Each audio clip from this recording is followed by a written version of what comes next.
Hello everyone, Simon here. Welcome back to our Learning Neuroscience and Psychology with Google Gemini 3 series. So I think I'm gonna conclude the series here with this last video. We've gone through a lot, but neuroscience being what it is, we can go a lot longer, right? We can ask, there's so many more things we can ask, there's so many more things we can learn. But this has been quite long already, I think. Quite long, quite intense.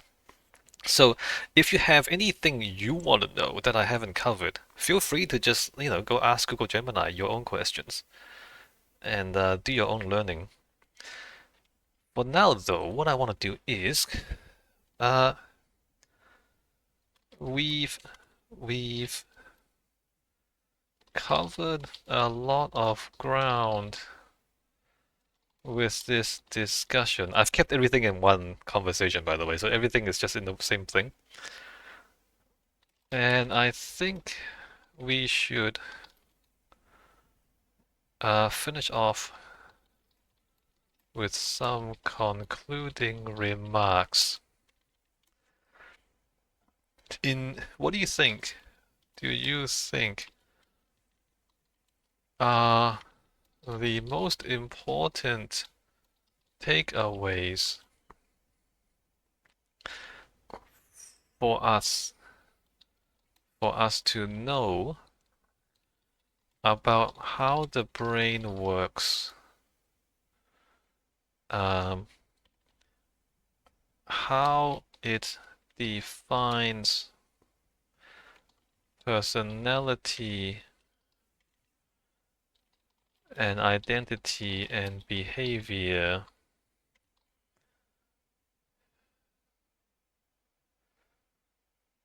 Um,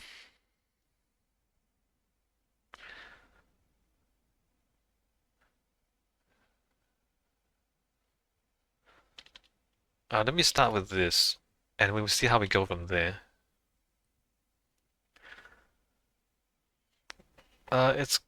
It is quite a journey we've taken through the three-story house. We've gone from the explosion of Phineas Gage to the chemical morning coffee of ADHD and finally to the structural collapse of dementia. If you're summarizing this for your students or your own understanding, I believe there are 5 universal truths of neuroscience that redefine how we look at being human. Alright, good. 1. The hardware is the owner, the software is the guest. We like to think our mind, the prefrontal cortex, is in total control. But our discussion of sexual orientation, gender identity, and neurodevelopmental disorders show that the foundation and basement, the hardware, are laid down before we are even born. Yes, at the basal ganglia. The takeaway, you cannot think your way out of your biology, whether it is ADHD, autism, or orientation. These are not choices. They are the physical architectural constraints of the house you live in. Right. So your brain is what it is, and you can't change how your brain thinks. You can't think your way out of being who you are. Right? That's number 1. 2. Personality is a fragile balance, not a fixed soul. Phineas Gage is the ultimate proof of this. We think of our character, being kind, patient, or reliable, as an ethereal soul, or some people do. The takeaway, the character is actually a biological resource. It requires a healthy, fueled prefrontal cortex. When that penthouse is damaged by a rod, a tumor, or even just severe sleep deprivation, the person changes. We are only as good as our brain's ability to regulate its impulses. Right, so part of that is that morality resides in your brain's ability to think clearly, but also that as your brain loses its ability to think clearly, your behavior changes. So the physical substrate affects your thoughts. Number 3, the brain is a pattern-seeking engine. From the hallucinations in schizophrenia to the systemizing in autism, we see that the brain's main job is to make sense of noise. Right, the takeaway. Everyone's reality is a different interpretation of the same data. A dyslexic brain sees the pattern of a house but struggles with the pattern of a word. An autistic brain sees the pattern of a system but struggles with the patterns of a face. There is no normal brain, only different specializations. Well, yes and no. I mean, normal, there are common brains, right? Some brains are more common than others. And I guess that's what normal means. Normal is just the most common thing, right? So most people are not autistic, but some people are, right? Most people are not dyslexic, but some people are. Whatever is the most common is what we call normal. But there are also different specializations that deviate from the most common. Biology is not destiny, the power of neuroplasticity. Well, I don't know about this one. Even when the wires are faulty, like in learning disabilities, or the pipes are clogged, like in vascular dementia, the brain is a master of the workaround. The takeaway, we can't always fix the wire, but we can build a detour. Through therapy, technology like stimulants or deep brain stimulation, and environmental changes, the brain can adapt. The house can be renovated even if the foundation remains the same. Yes, but even neuroplasticity has certain limits and predispositions, right? So you can change the shape a bit, but there are still limits to how much you can change. Like this, it's plastic, but there's a limit to how plastic it is. So there is still destiny, you know what I mean? The destiny is a little bit flexible, but not that completely flexible. Maintenance is non-negotiable. Our look at dementia and sleep proves that the brain is a high-maintenance machine. The takeaway, the night shift, sleep, is just as important as the day shift, work. Yeah, some people think they can get away without sleep. Those people are crazy. They don't know what they're talking about. You have to sleep. And the better you sleep, the better you perform when you're awake. If you don't take out the metabolic trash and allow the CEO to rest, the cerebral cortex to rest, the house will eventually crumble. Brain health is not a luxury, it is the prerequisite for everything else we value. Right. The final Phineas Gage summary. If you remember nothing else, remember this. The brain is the physical seat of the self. When Gage's doctor, Dr. Harlow, said that Gage was no longer Gage, he gave us the most important insight in the history of medicine. We are the sum of our synapses. Every thought you have, every person you love, and every choice you make is a result of a physical spark in a biological machine. Understanding this doesn't make us less human, it makes us more compassionate. It allows us to see the disorders as differences and bad behavior as regulation failure. It gives us the tools to finally live comfortably in our three-story house. I wanna expand on this. I do want to expand on this. I want to expand on that final point. I want to expand on that final point. In my experience, the average person knows very little about neuroscience and psychology. They don't understand their own behaviors and they don't understand,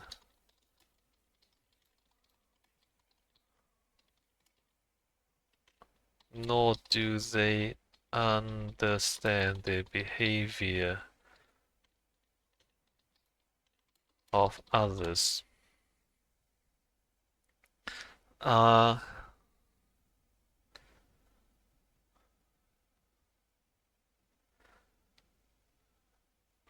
um,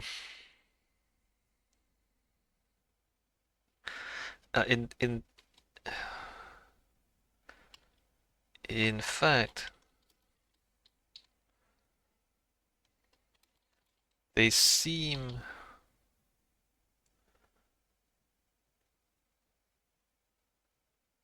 reluctant or scared to find out the truth of their own minds, preferring the Um, illusion of a supernatural soul. I mean, maybe I'm stretching this a little bit, but I feel like a lot of people are like this. They When you say, well, you want to learn about neuroscience, they rather wouldn't. They want to preserve the illusion of the soul. I feel like a lot of people, some people, a lot of people respond that way when I try to talk to them about neuroscience. Um, how would you how would you convince them that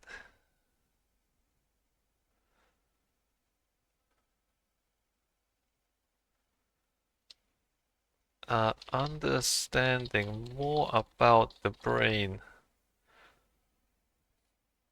is the better way forward?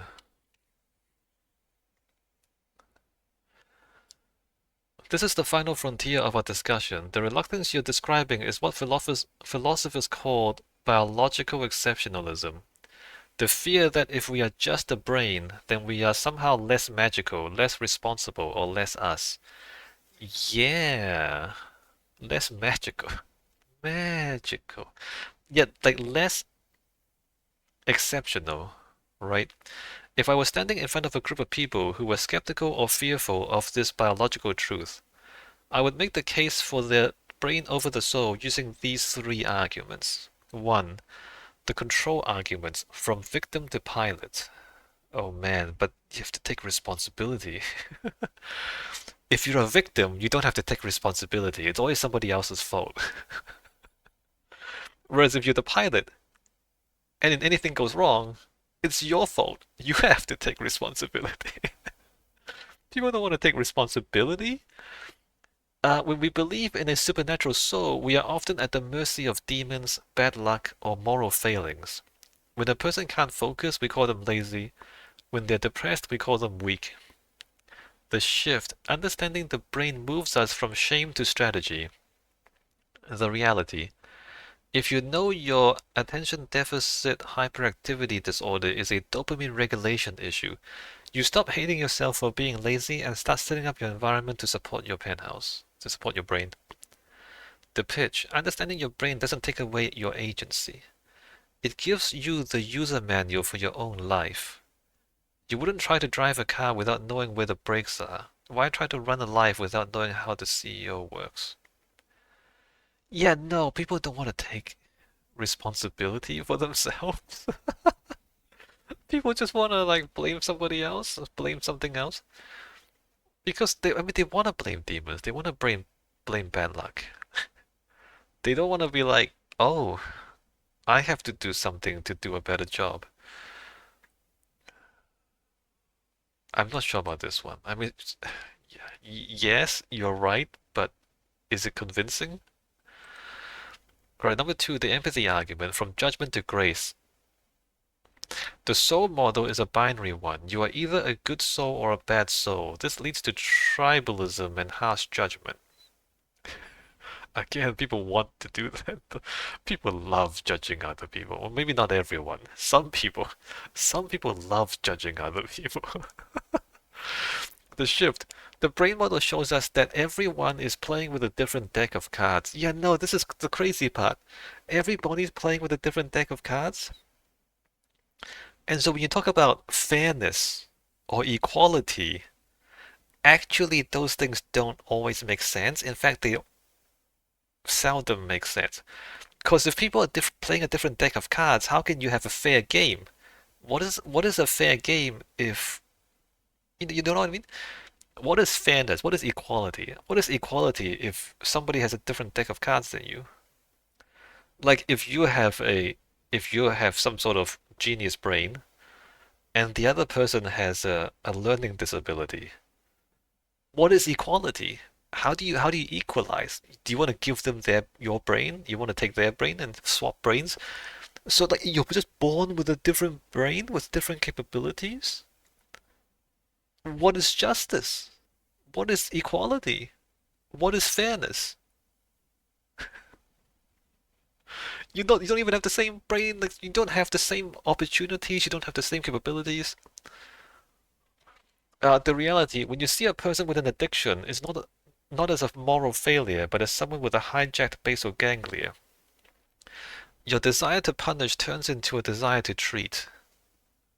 When you see a difficult child as someone who has an overactive amygdala, you move from anger to coaching. Yeah, it makes you a better person, but do you want to be a better person? Because it's hard work. I'm telling you, it's hard work. It's so easy to just judge someone and say, oh, they're a bad person, punish them. Whereas, oh, they're in trouble, they need help, I should help them. Helping someone is so much harder than punishing them. You have to do more work, man. The pitch, neuroscience is the ultimate foundation for universal compassion. It's much harder to hate someone when you understand the biological rod they are carrying in their own mind. I mean, yes, yes. I don't want to be too, you know, cynical about this because I want this to happen. What I really want is universal compassion. And I do believe this, and I have experienced this. When you understand what's wrong with someone, then you're compassionate towards them. You're no longer saying, oh, they're just a bad person or they're just making bad decisions. And like you, so this part is true,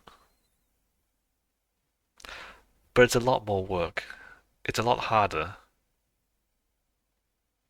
Yeah, like you're asking people to do more work to be a better person. Being a better person is a lot of work. The or argument, the complexity of the machine. People fear that biology is cold or mechanical, but the reality is that the brain is the most complex object in the known universe. It is. Actually, it actually is. The shift. There are more connections in a single human brain than there are stars in the Milky Way galaxy.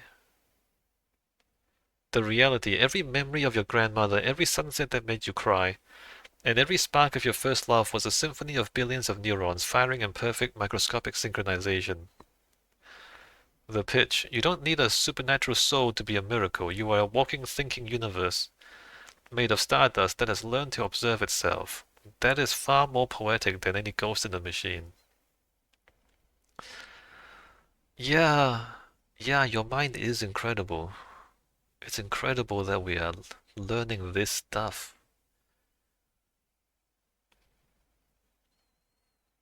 but it's so complicated. You're never gonna fully understand your own brain, man. You're never gonna fully understand your own brain. If I had to leave them with one final thought, it would be this. The truth won't make you a machine, it'll make you a master of your machine. Phineas Gage didn't lose his humanity because it lost his frontal lobe. He revealed the physical beauty of what it takes to be human. By understanding the brain, we aren't reducing ourselves, we are finally meeting ourselves for the first time. Mm.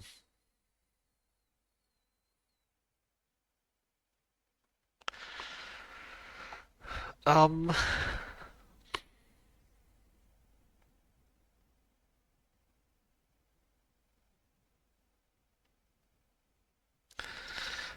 Tell me more about. I just, you know what? Just tell me more about it, please. Make me not cynical, Gemini. Google Gemini, make me not a cynical old man. Give me some hope for this world. Tell me more about how greater understanding leads to universal compassion.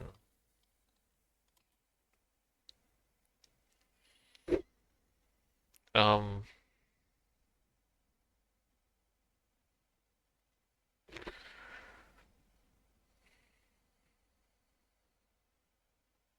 are there case studies or anecdotes? Are there case studies? Are there compelling case studies or even statistical data that people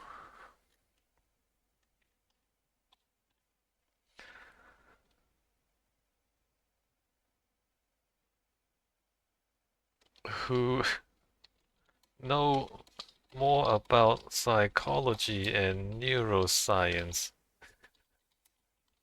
are more compassionate. Um,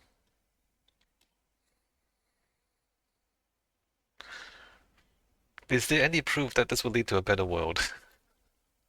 Yeah, give me some hope, Gemini. Evidence that this would lead to a better world. Well, okay, I do know some of this. For example, have our judicial systems improved from better understanding of the human mind or our you know what? I'm getting there. I'm getting to the whole part, you guys. Just give me some time. Or our education systems or others.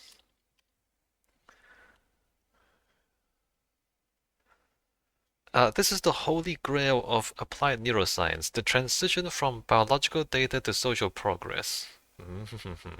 There is indeed evidence, both statistical and anecdotal, that moving from a moral model of behavior to a brain model creates a more effective and compassionate society. Oh yeah, we're getting there. All right, we find it. We're finding it. We're finding hope. In our three-story house, this is the equivalent of the CEO, the penthouse, finally understanding how the plumbing and electricity work, allowing them to stop blaming the house for failing and start fixing the leaks.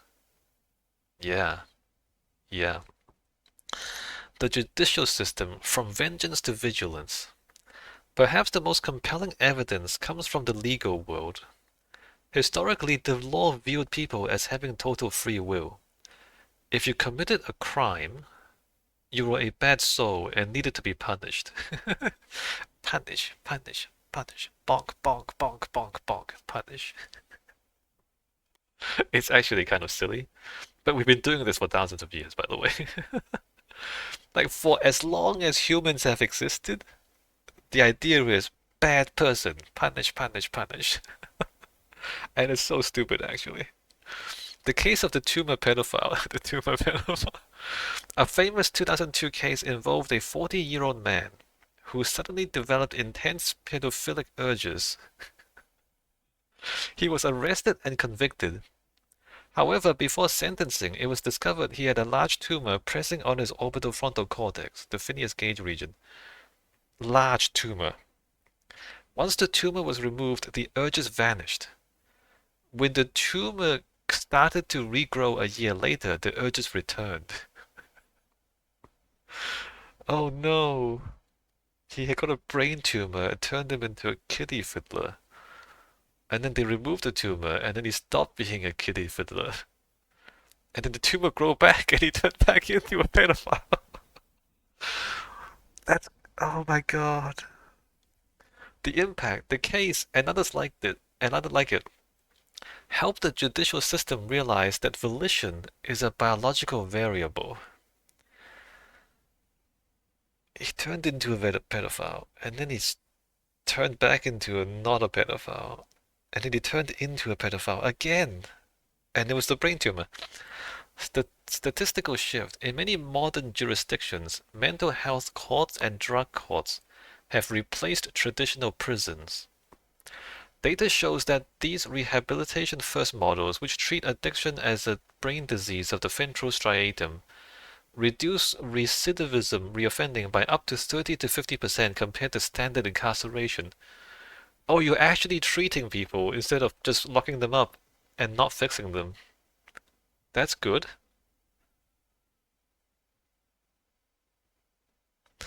2. The education system from lazy to lagging skills.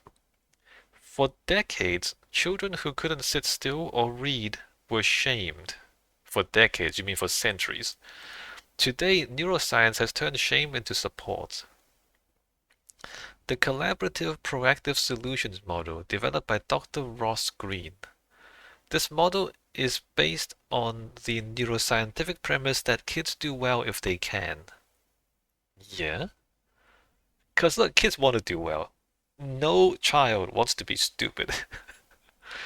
You're like, hey, do you want to be stupid? Like, they don't want to do. Nobody wants to be stupid. People want to be smart. Kids want to be smart. They just can't be smart if they're in the wrong circumstances. If they aren't doing well, it's because of a lacking skill in the brain, like poor executive function in the penthouse, not a lack of will. The evidence. Schools that have switched from punitive models, detention and suspension, to neuro-relational models teaching the brain how to regulate, have seen drops in behavioral referrals of up to 80% less problems. When teachers understand that a meltdown is a limbic system overload and not a defiance, they react with coaching instead of anger. Oh yeah, good. You know what? Give me some hope for this world. Thanks, Gemini. The statistical data on biological explanations. Does knowing about the brain actually make the average person more compassionate? The data is a double-edged sword, but generally leans towards empathy. Yeah, no, it's a double-edged sword, you guys. The destigmatization effect. Studies show that when people are told a person has schizophrenia or depression due to a chemical imbalance, the brain model, they report less blame towards the individual. They view the person as having an illness rather than a character flaw. The risk of essentialism. Interestingly, some studies show that if we overemphasize biology, people might think a person can never change. This is why neuroplasticity is the most important part of the message. We must teach that the brain is a muscle that can be trained, not a statue that is frozen.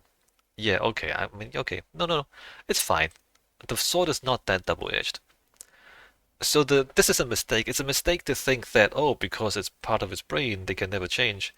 No, they can change. It's just that you need to know how to change them. You need to know how to work with the neuroplasticity. Mm. The universal compassion anecdote, the story of the man who mistook his wife for a hat. Dr. Oliver Sacks, a world-famous neurologist, spent his life writing about patients with profound brain damage. He didn't see them as broken or freaks. Patients with profound brain damage. I mean, they are kind of broken and they are kind of freaky, but you're still trying to help them heal, right? The lesson. By explaining the neuroscience behind a man who couldn't recognize faces, or a woman who lost her sense of where her body was, he taught millions of readers that the self is a construction. The result. His work moved the needle of culture. We became a society that views neurodiversity not as a tragedy, but as a different way of being. This narrative neuroscience is what leads to a better world. It makes us realize that we are all just a few faulty wires away from being in the same position. Yeah.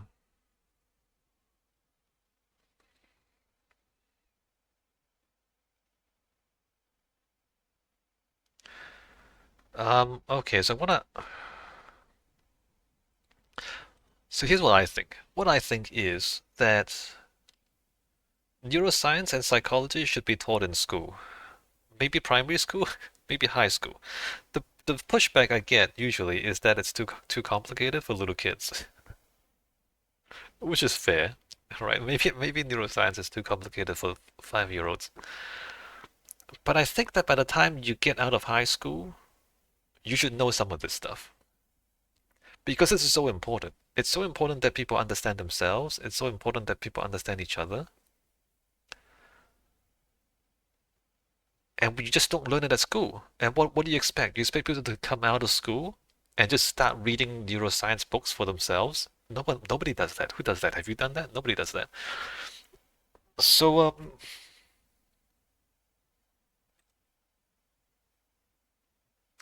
I think that a basic understanding of psychology and neuroscience is so important that it should be part of basic education.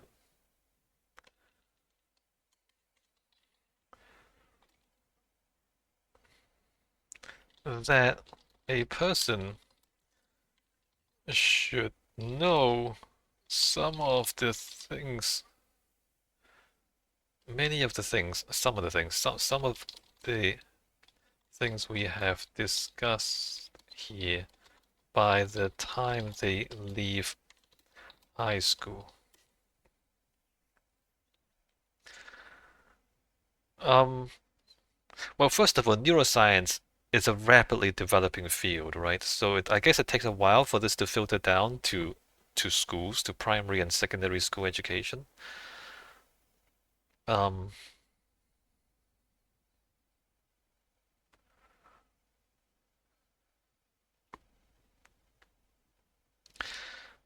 I I remember that back when I was that age, we were taught nothing about these subjects.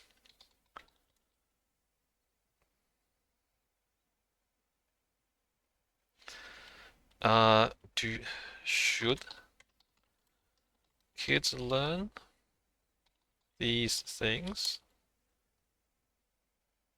Are they ready to learn these things? Is there any work? There any work to incorporate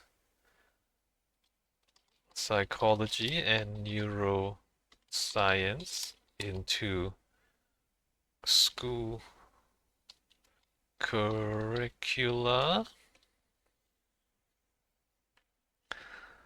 You're touching on a movement that many experts call neuroliteracy. Yeah, neuroliteracy. I support neuroliteracy. That's why I'm doing this. The argument is that we teach children the user manual for a car in driver's ed and the user manual for the digestive system in health class. Yet we leave them completely in the dark about the CEO that runs their entire life. Uh, in the three-story house analogy, the current education system tells kids to keep the house clean, but never shows them where the broom is or how the fuse box works. Yeah.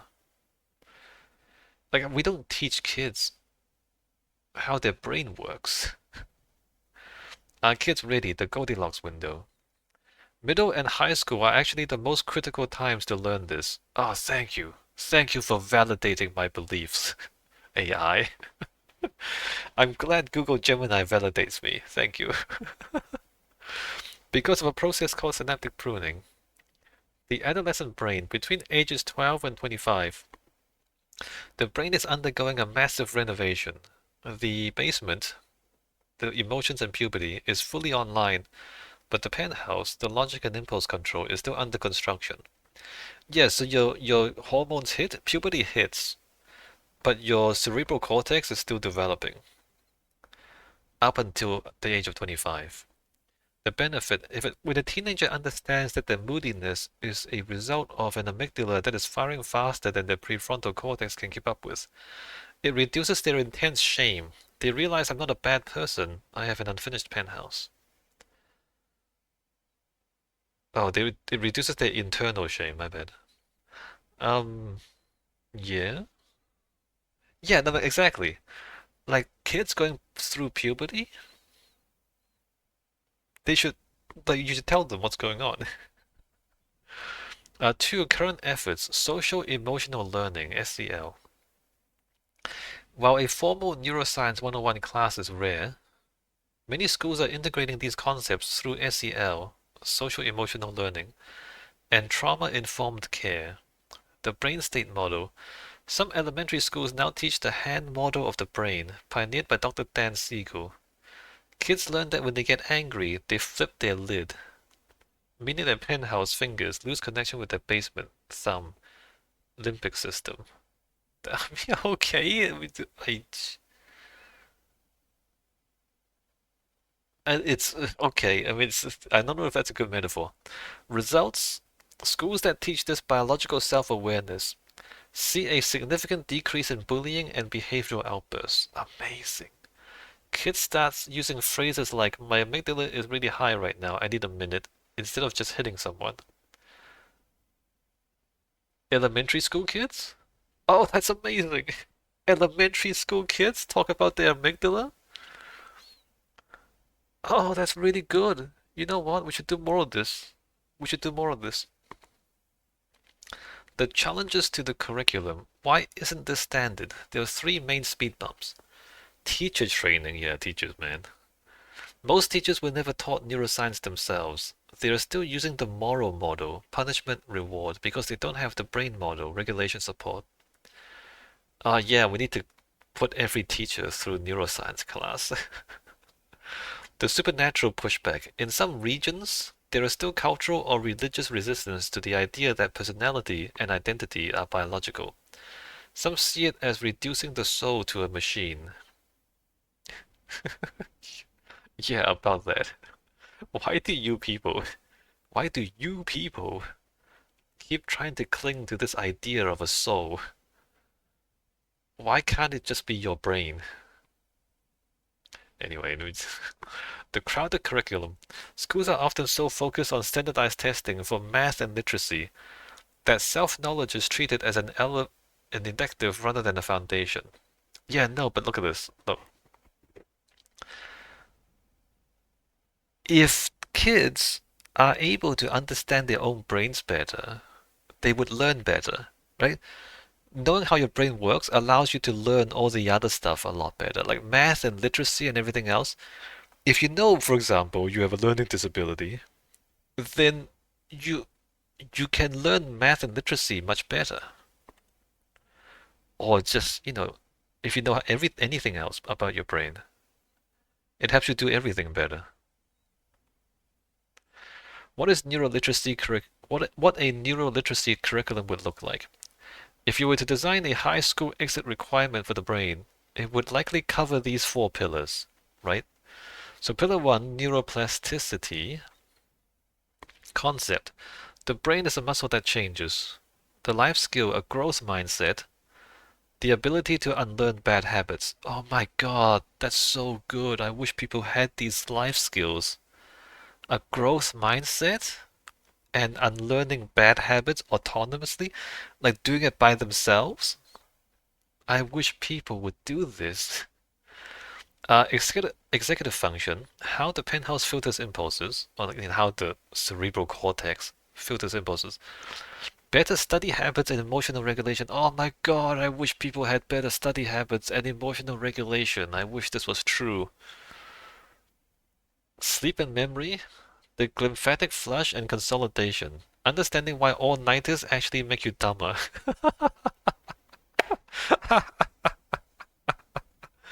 Yeah, when people stay up all night to study for the next exam, it makes you dumber, man. It makes you do worse in the exam. It doesn't help. You need to sleep. You need to sleep. The spectrum, ADHD, autism, and neurodiversity. Compassion for peers who think differently. I wish people had compassion for people who think differently. You look at the world today, there is zero compassion. Well, maybe I'm just looking at the internet. If you look at social media today, there is zero compassion. Like people just don't understand people who don't think like them. Yeah, like I wish would live in a world where everybody comes out of high school knowing this stuff. Is it the future? There is a growing global push for the decade of the mind in education. Groups like the International Mind, Brain and Education Society, IMBES, are working to bridge the gap between the lab and the classroom. Alright, good. I hope they succeed. The evidence data shows that students who understand the biology of learning, knowing that struggle actually creates myelin insulation on their neural wires, are more resilient and less likely to give up on hard subjects. Yeah, no, like hard subjects. Here's the thing. The way the brain works is if you like study something and you don't get it, you just sleep. Like you'd study it, go to sleep. Wake up, study it again. And when you do this several times, you realize that you get better at it over time and eventually you figure it out. Because that's your brain. Your brain is plastic. And so you're trying to learn this thing and you just don't get it. But you sleep, you let the brain rewire. And your brain will rewire based on what it was trying to do that day. And when you wake up, you are better at what you're trying to do than when you go to sleep.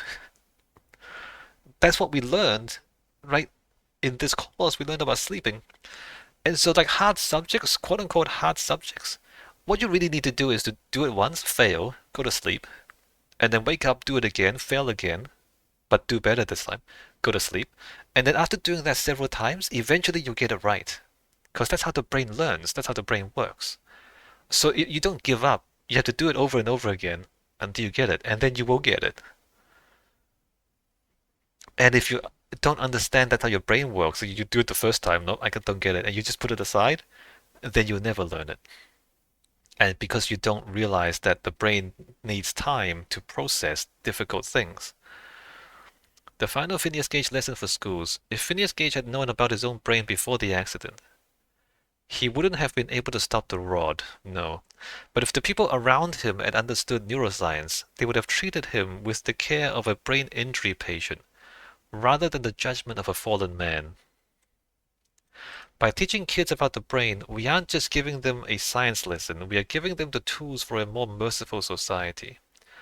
We are teaching them that the three-story house is a shared human experience and that we are all responsible for helping each other keep the lights on.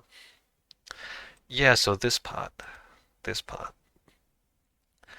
Like, I've known about, like, a person who had an accident. He had a traffic accident, hit his head right there. Prefrontal cortex hit his head right on the prefrontal cortex. Brain damage. And after the accident, he committed crimes, man. He committed crimes, got sent to prison for an indefinite amount of time. That's how serious those crimes were. Like, bang. And he lost the ability to to make good decisions and he committed crimes. And what happens? He got sent to prison. Okay.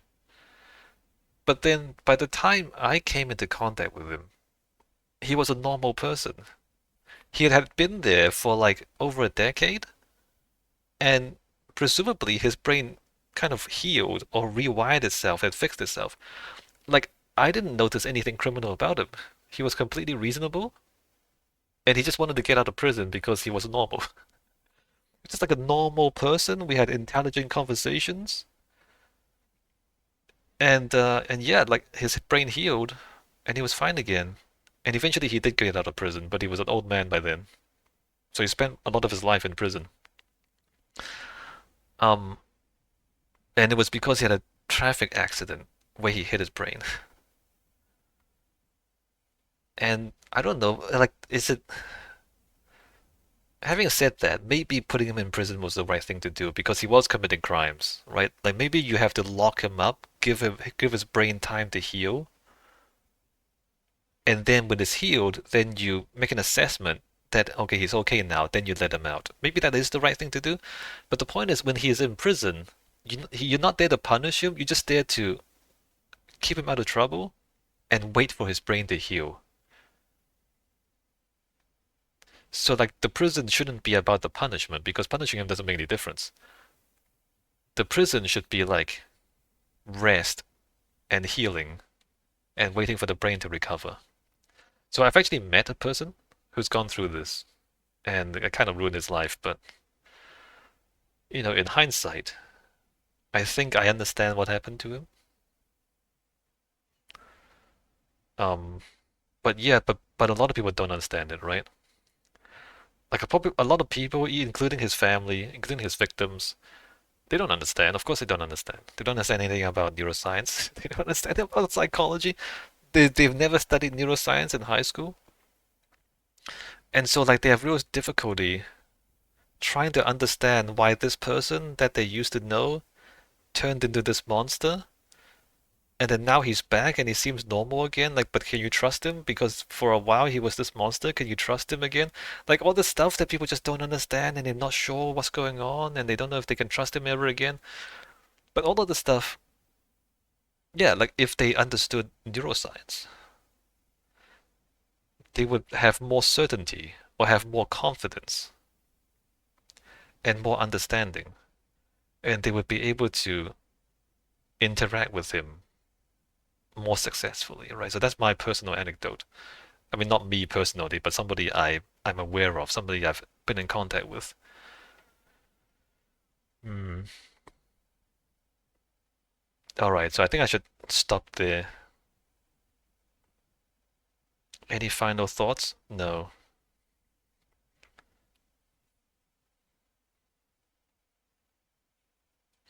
Let me thank Gemini. I know it's an AI, it doesn't care. But let me just be polite because being polite is a practice. Like I'm gonna practice being polite, even though it's a computer, it doesn't understand or it's not gonna remember this. But thank you, Gemini. Uh, we have learned so much throughout this discussion, and I'm glad we ended on a somewhat hopeful note. A somewhat hopeful note. Um, as I said, I think it would be a good thing if more people understood more about neuroscience and psychology.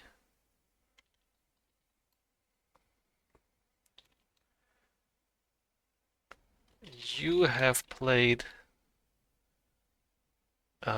your part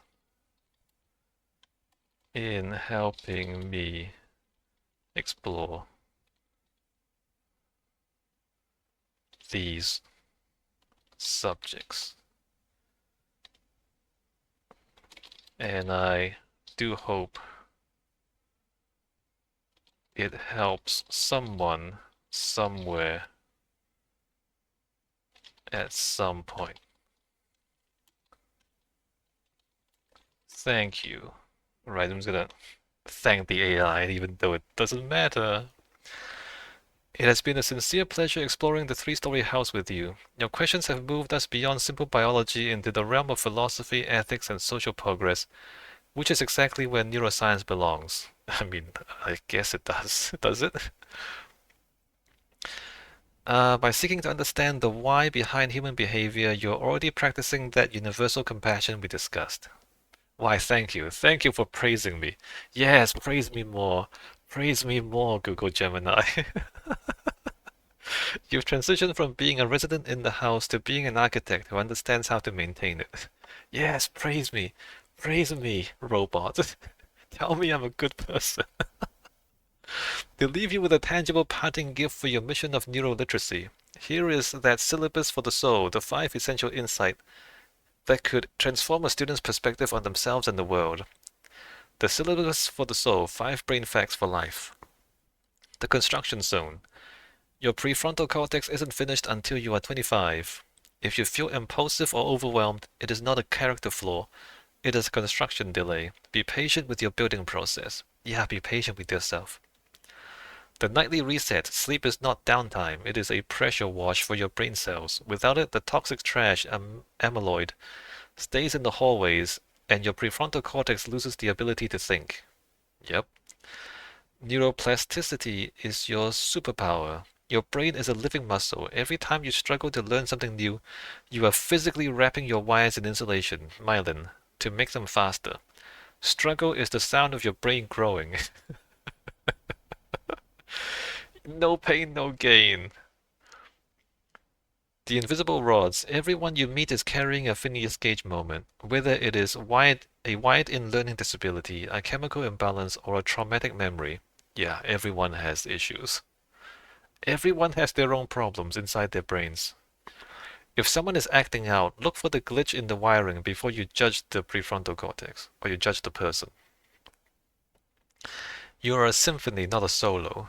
Yourself is a magnificent collaboration between your DNA, your hormones, your environment, and your experiences.